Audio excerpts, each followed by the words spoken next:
A park ranger stands front-facing in uniform of a tan flat hat, gray shirt, and green trousers. The ranger stands on the grassy banks of a wide flowing creek. Good morning. My name's Chris Young and I'm one of the park rangers here at Chickamauga and Chattanooga National Military Park. Today we're standing at the historic site of Glass's Mill, just south of the modern-day city of Chickamauga, Georgia. Behind me, in the forested canopy of overhanging trees, flows West Chickamauga Creek. If you look closely at the opposite bank, you'll notice a rock column jutting out of the water. This foundation is all that remains of the once prominent structure of Glass's Mill. Seen in this photo is a 3-story frame structure with a wooden mill dam across the creek. The creek's ford, once located to the left of the stone column, became a major crossing point for Union and Confederate soldiers on their way to Chickamauga battlefield.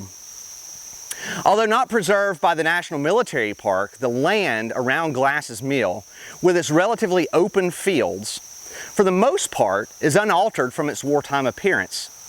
This photo shows the open farm fields with trees in the distance over which the Confederates charged. However, the importance of this area can't be understated. Here on September 19th, one of the few true artillery duels occurred during the Chickamauga campaign. It involved the well-known 5th Company of the Washington Light Artillery from New Orleans.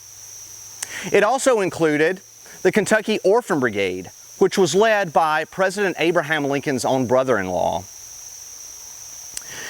On September 20th, this very ground witnessed the Battle of Chickamauga's largest cavalry engagement, fought between U.S. soldiers under the command of General George Crook, shown here seated, forward-facing with a full beard, in Union uniform with double rows of brass buttons on his coat, and Confederate troops commanded by General Joseph Wheeler, shown here standing wearing a gray uniform with double rows of brass buttons and also having a full dark beard. In other words, this is to Chickamauga what the East Cavalry Field is to Gettysburg. If you visit Chickamauga and Chattanooga National Military Park, please don't discount that the battle was much larger than the National Park Service's currently preserved lands. Troopers such as Lieutenant Colonel Valentine Cupp of the 1st Ohio Cavalry fell here, just like soldiers died on the hills of Horseshoe Ridge and Snodgrass Hill. Families were forever changed, whether by losing a loved one or by hearing he was safe from the strife that engulfed the nation.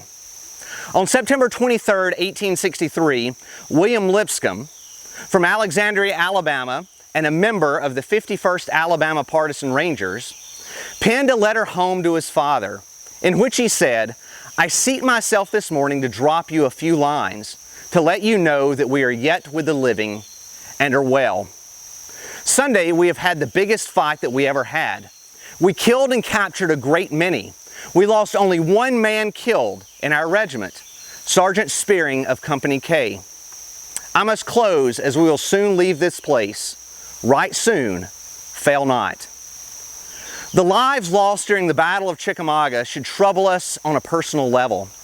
They should prompt us to ask ourselves difficult questions focused on the war's underlying cause, the struggle of freedom for those enslaved. The severe loss which occurred here and on other Civil War battlefields should jolt us into thinking about the betterment of our own society. For most of us, it'll not be to the detriment of our lives, but we all play a part in defining who we are as a people. I encourage you all to remember the nation-changing events that occurred on these hallowed grounds and the part that we play in shaping our own stories, no matter how sordid or how uncomfortable those stories may be. Thank you for participating in our anniversary programs, and we hope to see you all again soon.